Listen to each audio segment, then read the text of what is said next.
The prince suggested his memory was no longer recording things quite as it once did as a defense mechanism.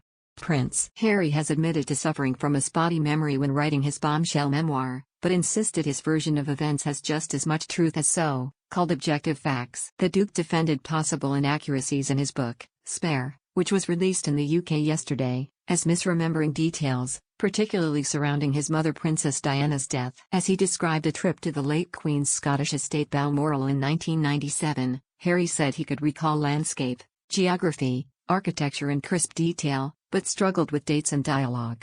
He explained, "Whatever the cause, my memory is my memory. It does what it does, gathers and curates as it sees fit, and carries just as much truth in what I remember and how I remember it as there is in so-called objective facts." The Duke elsewhere suggested his memory had been spotty after his mother Princess Diana's death, adding he could be misremembering my own struggles with memory from back then, the Daily Mail reported. The statements about his memory come amidst a book that contains many disputed claims, including some proven factual inaccuracies. In one instance, Harry described King Henry VI, who founded the prince's school Eton College, as his great-great-great-great-great-great-grandfather. However, the alleged ancestor's lineage ended in 1471, when his only son, Edward of Westminster, was killed at 17 years old in the Battle of Tewkesbury, making it impossible for Prince Harry to be his descendant. At another moment in the book, Harry describes in great detail the bright and warm weather on the day at Eton College when he took the dreaded phone call to let him know that the Queen Mother had died in March 2002.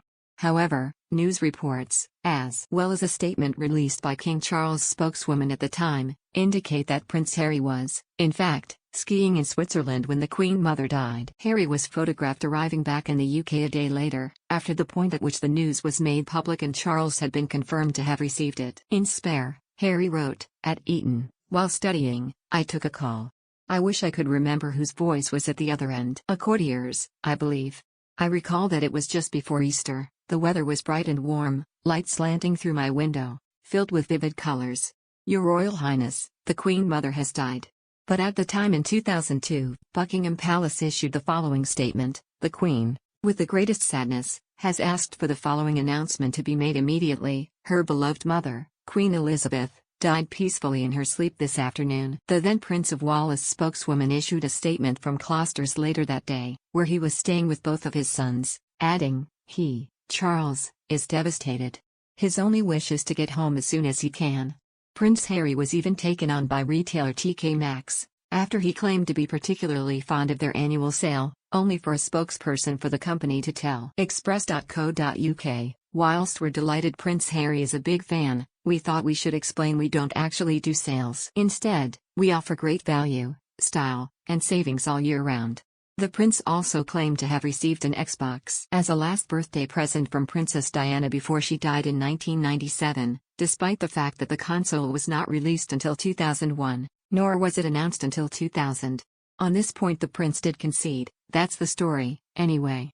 It's appeared in many accounts of my life, as gospel, and I have no idea if it's true." Pa said Mummy hurt her head, but perhaps I was the one with brain damage. As a defense mechanism, most likely, my memory was no longer recording things quite as it once did.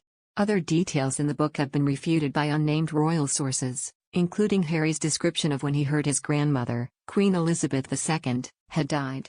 Like other royals, Harry raced to Balmoral to be with the Queen during her final moments, but despite taking a private jet to Scotland, was unable to make it in time. In Spare, Harry says as his plane began its descent, my phone lit up with a text from Meghan telling him to call her, and it prompted him to check the BBC website, where he learned Granny was gone.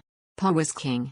However, royal sources previously insisted that Harry was told the news of the Queen's passing before an official statement confirming it was released, with one telling The Telegraph, the King was adamant that the official statement must not be released until all members of the family had been informed. That was a father talking because he cares. The Duke was reportedly told of her death 5 minutes before the news was made public.